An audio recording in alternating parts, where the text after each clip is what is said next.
Golden Opportunities is paid for by Elder Productions. Hello, I'm Armin Budish. Welcome to Golden Opportunities.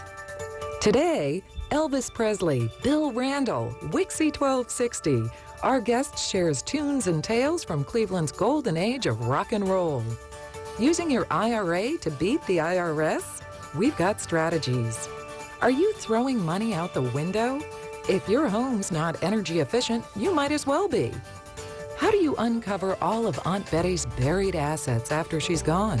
We'll draw a financial map. And by staying in our kitchen until the end of the show, you'll get $30 and maybe more. Today's helpful tips will get you rocking and rolling, so join us at our kitchen table for Golden Opportunities.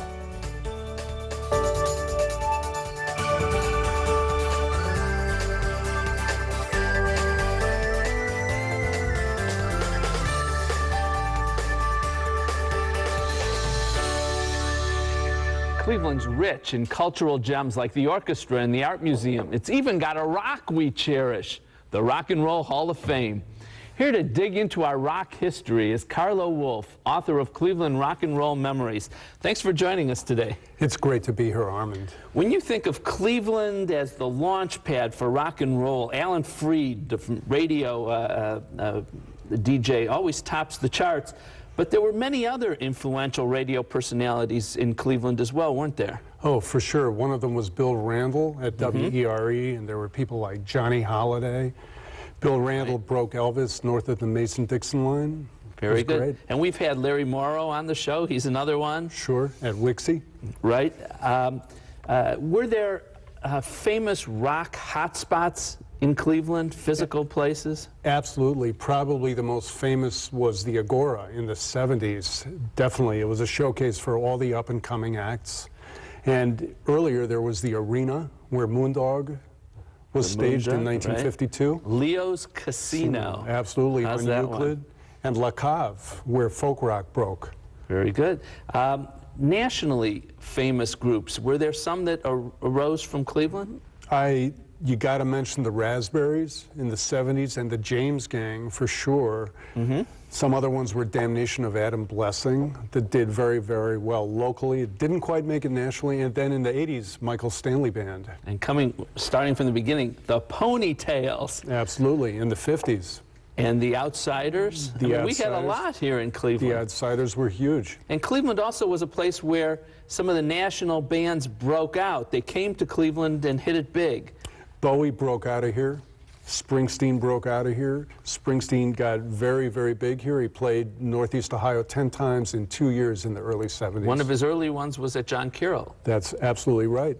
And we had some of the later groups like 9 Inch Nails, too. That was really the last big group to break out of Cleveland. Well, why isn't Cleveland a big rock promotion town today? That's really hard to say. Part of it is that its population has dwindled some, and it's shifted to Columbus. Columbus is a bigger market. Really? Yes, it is. So some of the big groups now go to Columbus and bypass Cleveland? That's right. Wow. That's right.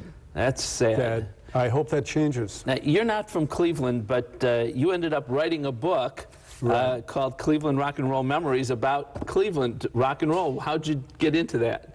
Well, I'd been reviewing rock and roll since the early 70s, and I moved here 20 years ago and reviewed a lot of shows here and wanted to do something longer and more permanent to celebrate where I live and the people who contributed so mightily to this great scene.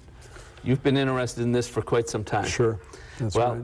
I appreciate your coming out. I got my Beatles, pin, and we've got all kinds of memorabilia in the kitchen today. Thank you very much. Well, thank you. I would love to keep rocking around the clock, but time won't let me.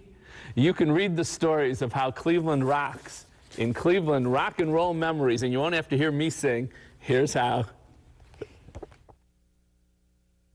For more information, contact Gray & Company Publishers at 1-800-915-3609 or www.grayco.com. Or pick up your copy of Cleveland's Rock and Roll Memories at local bookstores and Amazon.com. Next, new laws let your IRA work harder for you.